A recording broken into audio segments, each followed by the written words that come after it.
Esri provides extensive API documentation, gives you access to hundreds of different code samples, maintains a huge and very active online user community.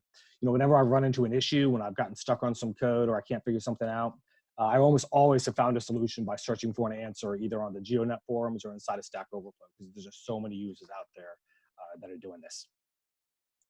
So before we go any further, I want to give you kind of a quick tour of the ArcGIS for Developers page.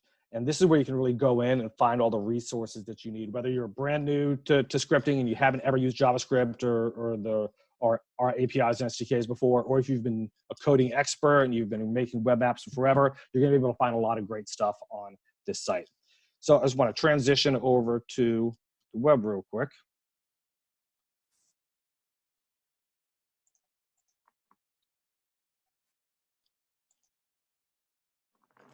And just kind of run you through the page. So you can find this by going to developers.arcgis.com. The first thing you'll probably notice when you come to this page are these two big buttons right here in the center of the screen. This one on the left is where I like to start off, and this lets you sign up for a free developer account. Now, you don't have to do this if you want to create web pages and use the Esri API the JavaScript API, but it really does come with several nice perks that you might want to take advantage of. First, you'll get 50 free monthly credits that you can use to access hosted services. We'll be talking about that a little bit later when we actually talk about the REST API, sort of in deeper details. Second, you're going to get direct access to the Esri SDKs and APIs, including the builders, which again, we're going to talk about a little bit later. And third, you get your own ArcGIS online sandbox that you can play with. So I highly encourage you to sign up for an account. Once you do that, once you sign in,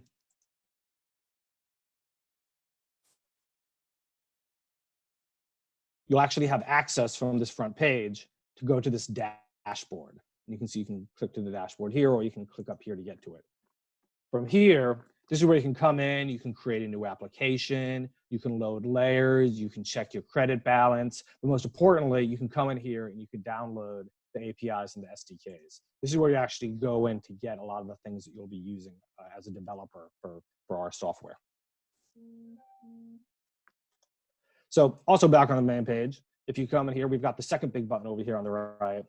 This is another really important one. If you're brand new to using the ArcGIS for Developers tools, you'll probably go on and click this button, because what this will do is actually take you to our labs page.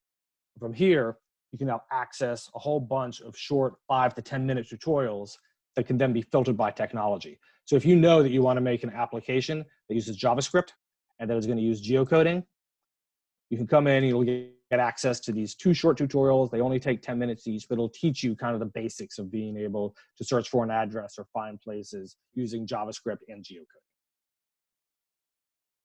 Now, if you're a more advanced developer, you might say, okay, I don't need all the tutorials. I just want to know 2 things. I want to know where the API reference is and where I can get some sample code. And you get to that by clicking up here on documentation on the very top of the screen. Click on documentation. You can then click on the appropriate technology that you're interested in. And up here on the top, you'll have a link to all your sample code and a link to all the API reference for that as well. So outside of this, there's a lot of other good things on these pages as well. So it's well worth coming and spending some time and exploring them just a little bit deeper. So now that we've seen the developers page, let's start talking about how we can actually start to build a web map application.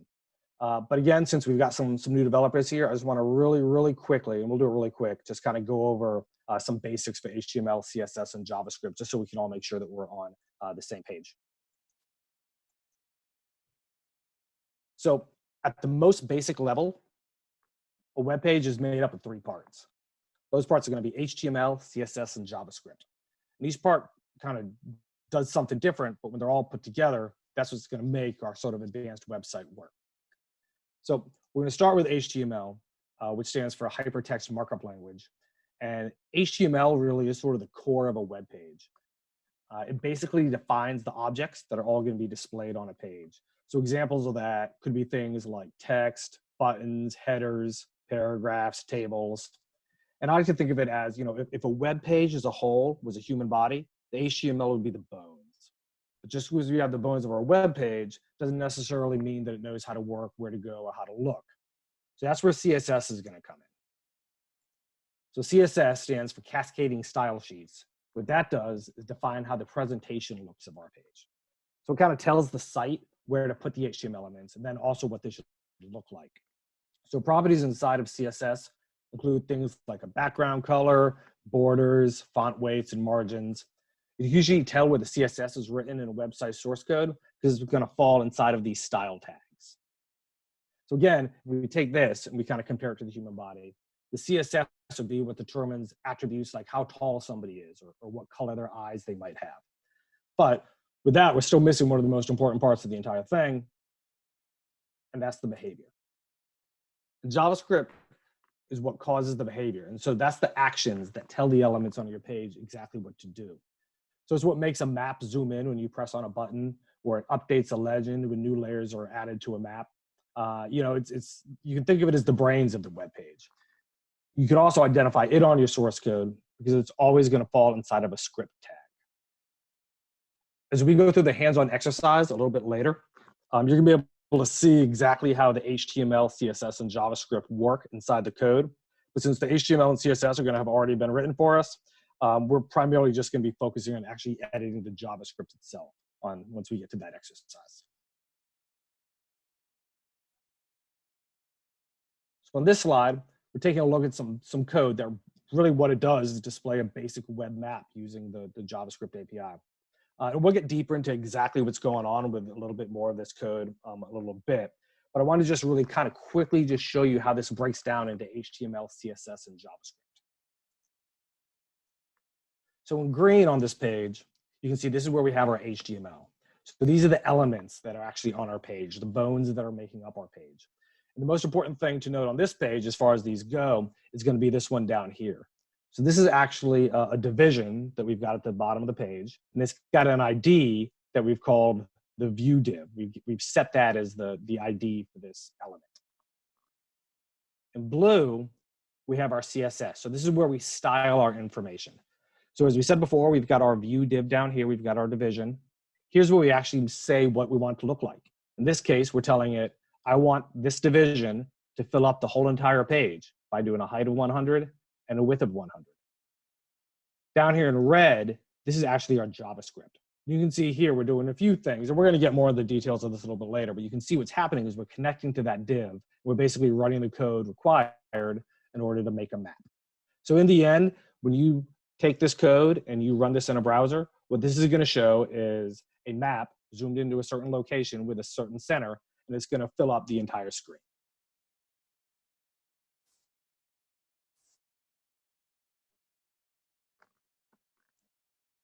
So next, let's get into some of the actual specifics of the API. And before we actually look at the code, I kind of want to start by highlighting some of the main capabilities that you can do as far as with the API. First, the ArcGIS API for JavaScript gives developers the ability to pretty much visualize data any way that they want. So for instance, you can easily display your information in 2D using a whole bunch of different projections. You can set those really however you need, or in 3D on a dynamic globe. So when we're talking about 3D inside of the JavaScript API, we're not just talking about a 2D map that's turned sideways. We're actually talking about creating an object. It's actually a 3D globe. As a developer, data-driven visualization is great because what that means is that as external data inside of my map changes, it's going to automatically update for my users. I don't have to edit my code.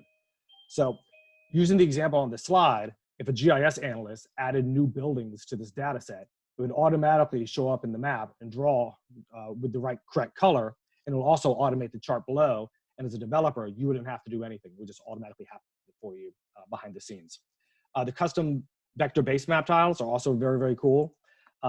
They allow you to easily create kind of a customize the way a base map is displayed to match kind of the specific style requirements that you might have within your organization. But once you sign up for a developer account, you can go to the dashboard and you have the option to create a new base map style. And what that'll do is just open up kind of a new online tool that makes it extremely easy to just go in, select colors from a GUI, and then automatically create and update a base map that you can then use inside of your map application. The API has the ability also to conduct client-side analysis. This is important because it allows your application to run analytic processes very, very quickly. You know, in the example kind of shown here on this slide, you can see that there's an interactive buffer that's kind of being drawn there. And then this tool will allow a user to go in and be able to change the size and position of that buffer.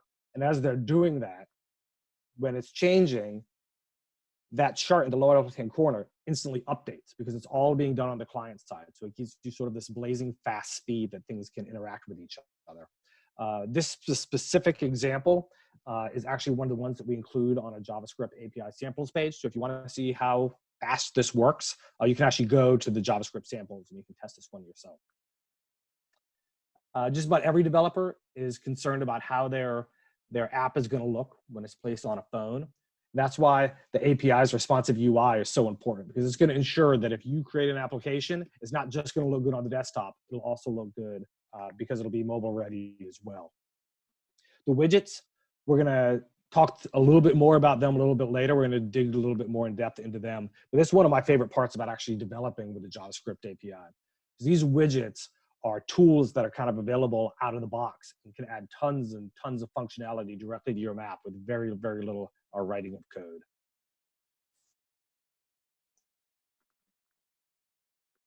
Since the API seamlessly connects with Esri's other services, you can do things like searching, geocoding, routing, and direction. They're all included natively inside of the API. You can also easily connect to and analyze ready-to-use layers and demographic data that reside within ArcGIS Online.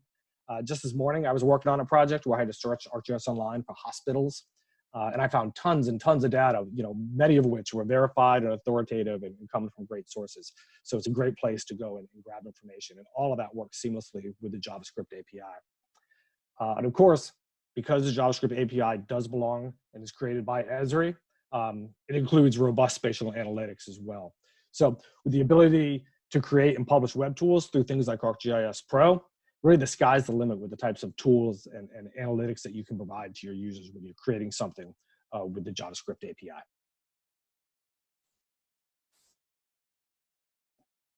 So before we look at some actual code, there are two key concepts that I want to make sure everybody understands. And the first concept is that of the map within the API. So a map can be either 2D, which is called a web map, or 3D, which is called a web scene. And that map is going to contain layers. And inside those layers, there can be three different types of layers. The first is a base map, which is usually going to come from ArcGIS Online or your organization's installation of ArcGIS Enterprise. And it's going to draw that bottom layer on your map. Some of the common ones that you've probably seen out there, if you've ever seen like the Esri Streets layer or the Esri Imagery layer, those are going to be the base maps that draw the map. So on top of that, you'll then draw operational layers. And operational layers include sort of the vector and raster layers that get drawn then, you know, on top of the base map. The third type of layer is going to be a ground layer. And that's used by the 3D web scenes in order to display and interact with the elevation. So out of the box, these are some of the operational layer types that can be read directly by the map. If you have other types of data that you need to work with, the API can probably handle them as well, but it may need to be translated for us, and that can be done either on the server or the client side, depending on how you set up your application.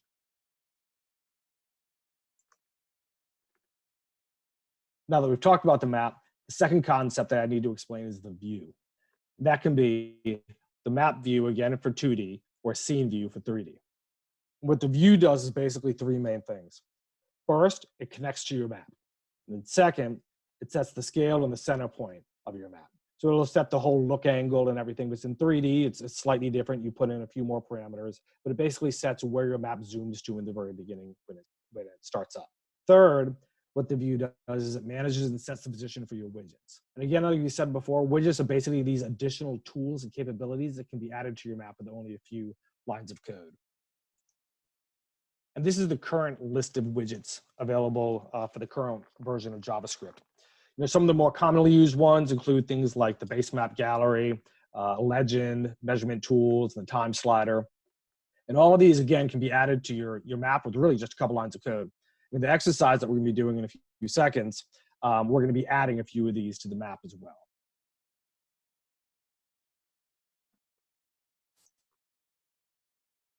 So now that we've got the basics out of the way, let's take a look at some actual code. So this is the JavaScript that creates a basic web map. We can tell it's JavaScript because it's located between our script tags. And even if you've written JavaScript before, there is one of the things that you may not quite recognize is this require statement that's here on the second line. The reason we have that is because ArcGIS API for JavaScript is written using the Dojo framework. The way Dojo basically works is on a module system. So what's happening in the code is we're loading modules for the map and the map view. Then we're creating variable names for them, in this case, map and map view again. Then we're creating a new map object, and we're declaring base map as the streets layer. And then we're creating a new view that we're connecting to our map, as well as to that HTML division that's sitting on our HTML file. And then we're zooming our map to a certain location and setting the zoom level. When that's done, what you basically get is something that looks like this. One of the things you'll notice is that on this map, in the upper left-hand corner, we have buttons that allow us to zoom in and out. But you'll also notice that we didn't write any code to actually put those buttons in there, because what we've done is we loaded a map module. It already knows that if I'm creating a map, I need to include things like these buttons automatically. So you don't have to write the code. The module does it for you on the backside. So the next thing I'd like to do is to actually give you some hands-on experience with the API. So for that, I'd like everyone to kind of go to the following link. And Margie, can you actually paste this link into the chat for us, please?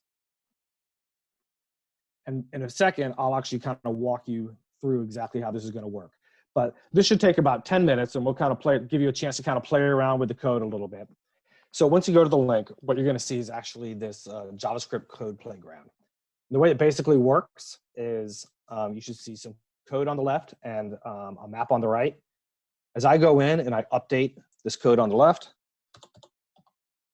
if I hit refresh, it's going to automatically redraw my map with the new code.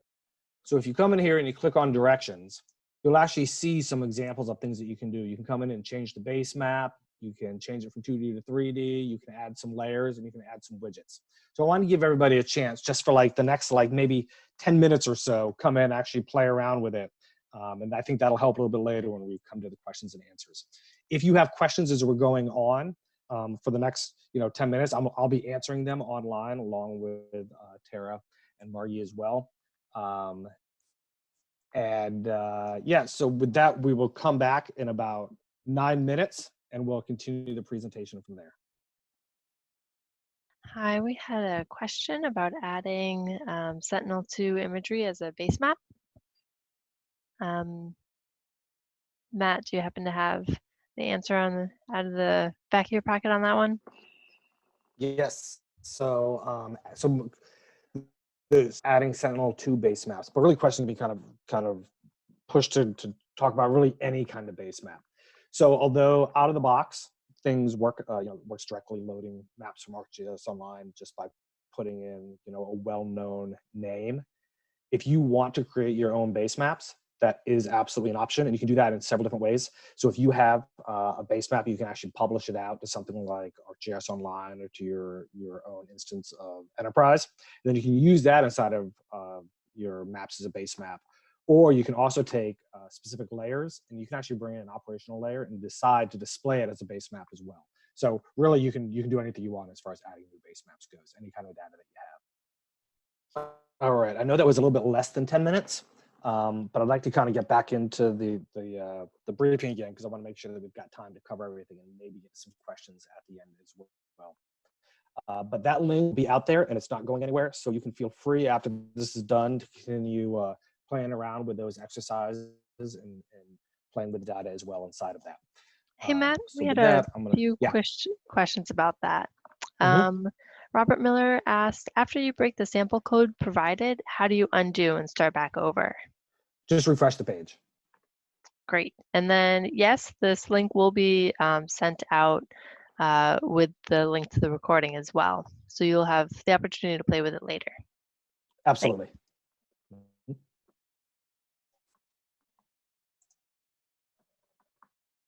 All right, so now that you've all had a little bit of hands-on experience with the API, I kind of want to move to another concept. And for the most part, everything that you've done so far, everything that you've seen so far today, has been processed on the client side. So it's all been done in the browser on the user's computer. But what a lot of developers need is to access some of those more robust capabilities and analytics that need to live actually on the server side. So in order to do that, they can actually use the ArcGIS REST API. And the REST API gives users access to services directly from a REST endpoint, or basically a URL. So using this, developers can access things like location-based services and analysis. They can work with items that reside in ArcGIS Online or a portal. They can administer ArcGIS Enterprise. So the example that I often like to use when doing demonstrations about this is I talk about doing elevation analysis. So Esri hosts gigs and gigs of elevation data, which can be used to do things like create view sheds. So hosting and analyzing that much data locally on your machine just isn't feasible. So with the REST API, users can pass information from the browser to the Esri servers, which will then process the information and then send that viewshed data back to be displayed on the map. And all that's done with the REST API. So this is kind of what that process looks like. So first what happens is the browser sends a request to the server to access a token. And it can do that in one of two ways. It can either send credentials that somebody uses to log into the map, their username and password for logging onto ArcGIS Online or into ArcGIS Enterprise, or it can send a registered app ID as well. And then that token gets sent back from the server, and then the browser stores that token. The reason that it needs to reach out and get that token is because if the process that's being run, like a viewshed, takes credits in order to run, then the server needs to know whose account to take those credits out. So next, once the browser has that token, it needs to send that token back to the server, and then it also needs to send the parameters needed to do the analysis. So for a viewshed, that's going to include things like location and observer height and a distance from the location that they're trying to see. So while it's processing on the server on the back end, the browser is going to occasionally ping that server to check on the progress of it. Once it's complete, the server then sends that info back to the browser, and then it can be displayed on a map. So just to make it a little bit more clear, let me show you an example of exactly what that looks like. So when we take a look at this example, you're going to see that we now just have sort of a blank screen. But at the very top, we've got this sign-in button. When I click this sign-in button, it's going to ask me to authenticate. It is doing that by asking for my username and password. Since I've already signed in before, it's actually showing that it's requesting permission from where I've already signed in. Once I allow it, I've now reached out to the server, asked for a token, and that token's been sent back to my browser. So it's being stored inside my browser right now. And now if I zoom in, I come down here to the Grand Canyon, and I make a view shed. When I click on the map right now, it's passing that location information and that token back to the server. Now, the reason that you're not seeing it right now is because the server is actually processing it as we speak. And it might take a few seconds depending on how large of a process you need processed. But once it is finished, it sends it back. And now you can see that it just automatically drew it on my map as this green thing. So all of this is done with the REST API. So the REST API works pretty much seamlessly across all of the SDKs and APIs, but it works extremely well when using it with the JavaScript API.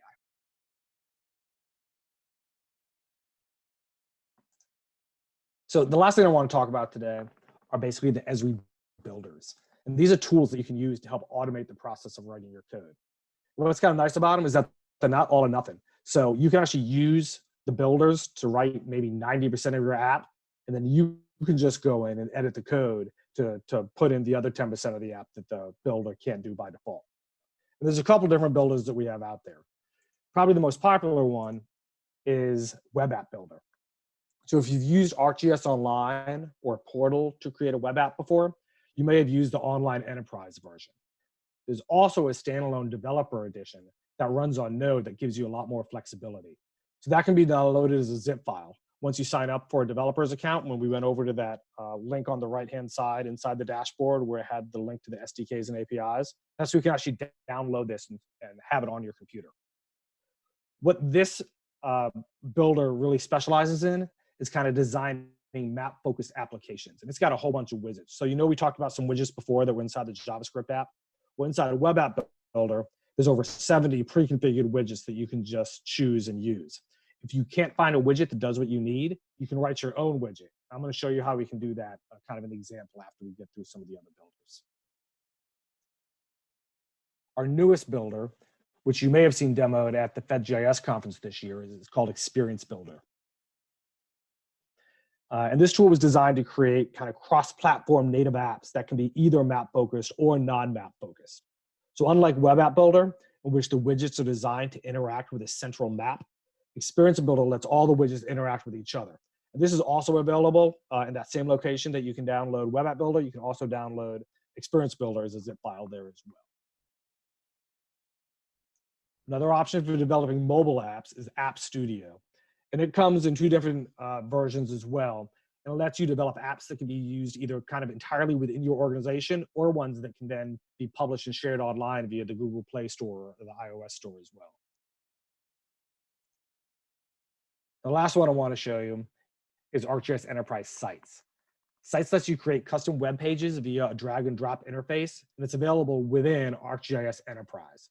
So it easily connects to your map and data. What this is really great for is creating a geospatial web or a website that lets you share geospatial content, but you can customize it so that it makes more sense to non-GIS users as well.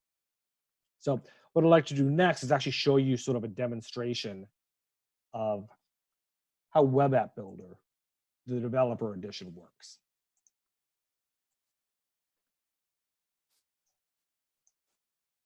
So one of the things that you have when you open up Web App Builder is you will double click on a BAT file. And what it's going to do is actually run and launch Web App Builder locally on your system. So you can see up here, we've got this sort of interesting looking URL. And that's because this isn't running out on a web server. This is actually running locally within Node. And from here, what you can do is you can come in and you can create a web application just like you would with Web App Builder inside of Enterprise. We can come in and you can configure your app. I'm going to launch one that I previously created. And what this application does is we have a map, and this map is actually fed from ArcGIS Online. This is something that it was created and hosted by somebody else. So as this changes, the data in here changes, it's going to automatically update my application. You're going to notice that all of these are default widgets that come out of the box inside of Web App Builder. So if I want to include one of these inside of a web application, all I have to do is go in and drag and drop it and say exactly where I want it to be positioned on the side of my dashboard. As I zoom in, one thing you're going to notice is we have this other widget over here called List of Facilities.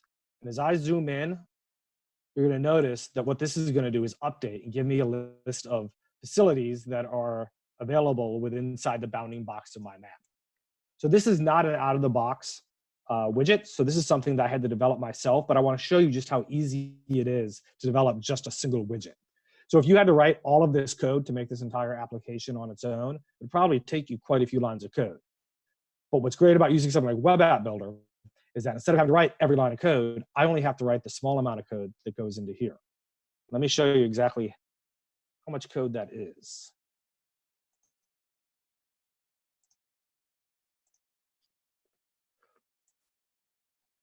Inside the Web App Builder zip file, when you extract it, when you go in, there'll be a folder called widgets. And these are actually all the widgets that are available inside of Web App Builder. As we scroll down, you'll notice there's one in here in particular called Find Local Facilities.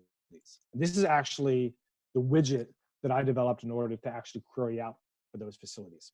So if I double click widget.js,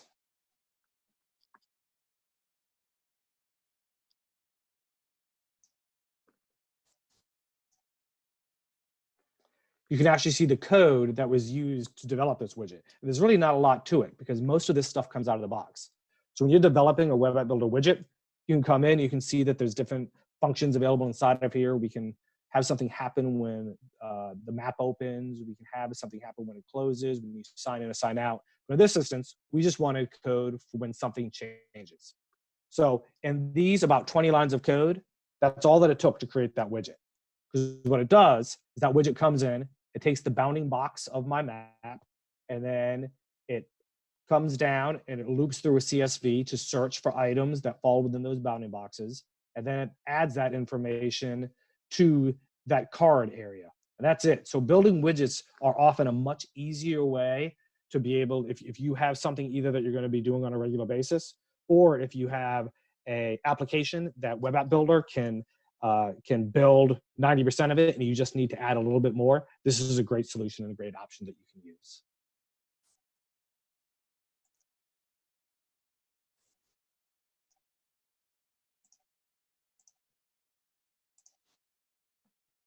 So what are the next steps if you want to get a little bit more hands-on with the JavaScript API? Well, these are all some of the labs that can really help you learn how to use the API to your best ability.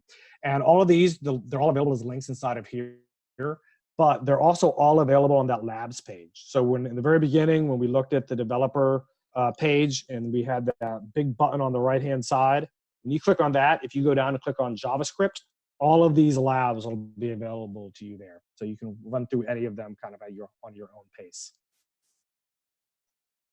One of the things I just want to sort of mention, in conclusion, talking about the JavaScript API, is that, there are going to be some development things that maybe this JavaScript API isn't going to be the thing that's going to be able to meet your needs. But with that being said, we've got a whole lot of other APIs and SDKs out there as well, and one of them might work for you instead. So you should definitely check out developers.arcgis.com and just play around with the site and see what's out there. So that being said, I want to thank all of you very much for attending the webinar today. I want to remind you that we've got several more planned for the next few weeks. And hopefully we've left about 10 minutes for questions, which I'll be happy to answer for anybody that has questions for me.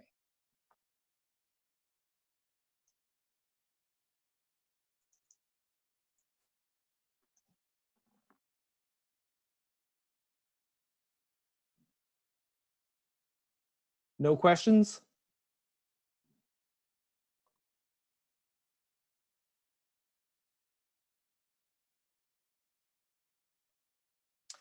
All right, so we've got some coming in.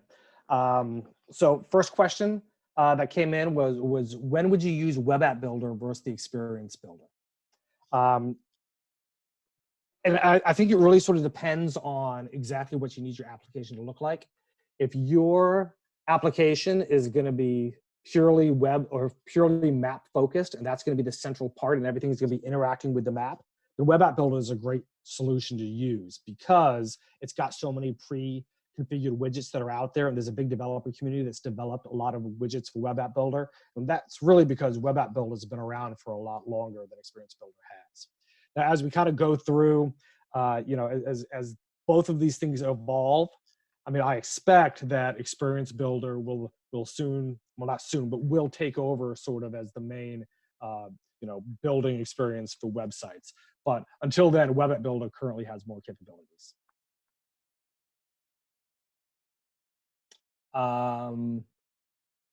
Let's see, there's a question, can you describe the credit system when you sign up for an account for the developer site?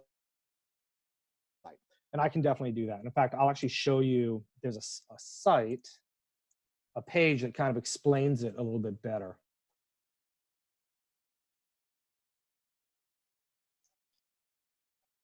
And we can get to it from the main developer page. So if you go to the main developer page, one of the tabs across the top is pricing. What pricing is going to do is then if you click on pay as you go, this is going to show you what credits do. Now, one of the things I do want to caveat, this is for if you are using ArcGIS Online to do sort of your analysis. So if you want to use the ArcGIS Online geocoder, then you would come in and there'd be a certain amount of credits that it would cost in order to do it. If you have ArcGIS Enterprise, you can have your own geocoder, and then you can have your maps connect to that, and that would make it so it doesn't cost credits. So credits are only for when you're using ArcGIS Online for things like storage or analysis. All right, what is the difference between Web App Builder and Web App Builder Developer? So really it is the difference between Web App Builder, which is going to live inside of Enterprise. So it's when you go in and you create something like a story map, or you go in there to create an application. That's how you can get to the web app builder. Web app builder developer is going to be that zip file that you download and extract on your own local machine and you write in Node. The reason you use that is because you want to write those custom codes. So if you want to create widgets that you want to share out with people, for that, you're going to want to use web app builder developer. If you're just consuming widgets that other people have made or that are available inside of ArcGIS Online, that's when you would just use web app builder non-developer edition inside of Enterprise. Is it possible to publish a web map created by ArcGIS API in a WordPress page? It is, yes, because when you create a map inside of, you can absolutely embed it in whatever you want. You can use an iframe and stick it any place that you need to. One of the things to note too is that Esri has kind of a robust GitHub page with a whole bunch of other different sort of samples out there as well. And inside here, there's actually some scripts that'll let you actually be able to take the JavaScript API and have it play a little bit more nicely with things like, with other frameworks that are out there. So if you're using Vue or something like that, or Ember, you can actually use ArcGIS JavaScript inside of them, and these scripts will help transfer it into how you can use it inside of other types of websites as well.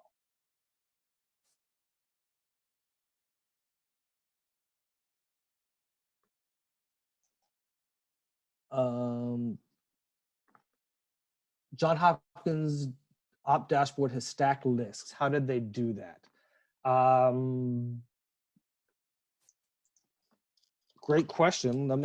Let's take a look at the map and see if we can determine.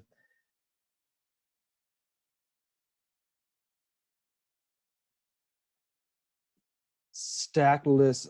Hey, Dan, I'm not exactly sure what you're asking about the stack list. Can you put some more information into the questions? Oh, for the mobile version, not the desktop. Yeah, so as I mentioned before, one of the great things about our JavaScript API and also a lot of the tools that we create is that they are developed to be, to work both on the desktop and mobile. So that happens automatically. Dan, when you create one of these dashboards, it's automatically going to work when you bring it to a mobile site as well.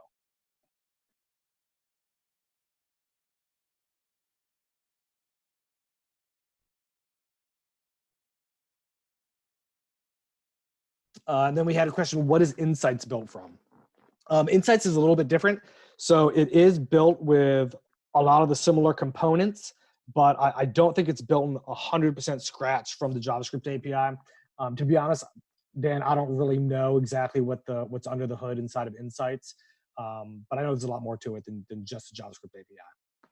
Oh, there was another question. It was, what is my email? So I can send a follow-up question later. If you do have a question about JavaScript API, you can feel free to email me. It's mbera@esri.com. And even if I'm not the right person to answer it, I'll make sure we get you hooked up with the right person that can. There was another question, are the lesson plan modules that you showed free to access, and where can they be found? Yes, they are all free to access, and they're pretty easy to get to. If you go to that developers page,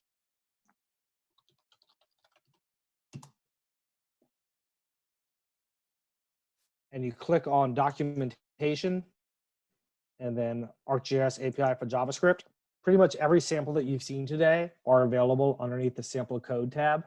And this is a great place to go because if you're interested in learning any specific subject, you can come in here and you can actually search for them. So if you're looking to do something where you want to see how base maps work, you can come in and type in the word base maps, and there's going to be, here's how to put in a custom base map or vector tile layer as a base map. So lots of different options there for you to take a look at. There was a question about, is there an educational plan on developer's description using ArcGIS Enterprise? I'm not exactly sure what that question is, but I can kind of talk to the way that the developer pricing is sort of set up. Developer pricing is actually really, really cool, especially for people who are learning and trying to create, experiment with it. If you come to pricing and you click on overview, you'll see that with this free plan, there's a lot that you can do with it. You can build unlimited and deploy unlimited non-revenue generating apps. Get access to all the APIs and SDKs. So, for educational purposes, there's really a whole bunch that you can have for free, and all you have to do is come in here and sign up for an account. And there was a question, are all of these tutorials free to access and use with an account? Actually, all of these tutorials you can actually access without account. So you actually don't need an account for these. If you just go to the webpage, you can get them. But by getting an account, you just kind of get all those other benefits. So if you decide that you want to do an exercise that focuses on how to use the REST API or something, you might need some of those credits in order to do it. So that's why it's a good idea to sign up for an account. There's another question that was for enterprise. Is there anything needed for us to know about our Gov user experience? With enterprise, most things are going to work pretty much the same way. You can see when you look at the code that we use today, we're linking out to a larger JavaScript library that's hosted by Esri, and you can just connect directly to. For the government, especially if you're on other networks, if there's access to ArcGIS Enterprise on them, which there are on most of them, you can actually access your account. You can actually access all of the JavaScript API stuff that you need from there as well. So yes, this is available as long as Enterprise is deployed on whatever network you need. You can have access to these JavaScripts, the JavaScript repositories. What if there's no web access was one of the questions. Again, there doesn't actually need to be web access as long as there's ArcGIS Enterprise access. So if you're within a closed network and you have access to ArcGIS Enterprise, then you can create web apps that can be seen by people on that network. Yeah, so with the question was the web, but it's all internal. Yes, as long as ArcGIS Enterprise is available on it, which pretty much I specifically almost exclusively support government customers. So I'm quite used to working with environments that are completely internally contained. And just about everyone I've worked with does have the capability to use the JavaScript API inside of it. Oh, there's a question when I said I support government customers. Is it federal government? For me personally, I usually, yes, support federal government customers. Oh, and there's a question about deploying ArcGIS Enterprise on premises for educational purposes for test development scenarios. That I'm not going to be able to answer for you because I'm not exactly sure. But it's definitely something that if you contact an Esri account manager, they can probably walk you through. All right, Matt, I think with that, we'll wrap it up. Thanks everyone for attending. Hopefully this was helpful, and we'll send out links and information afterwards. Thanks again. Everyone have a great day.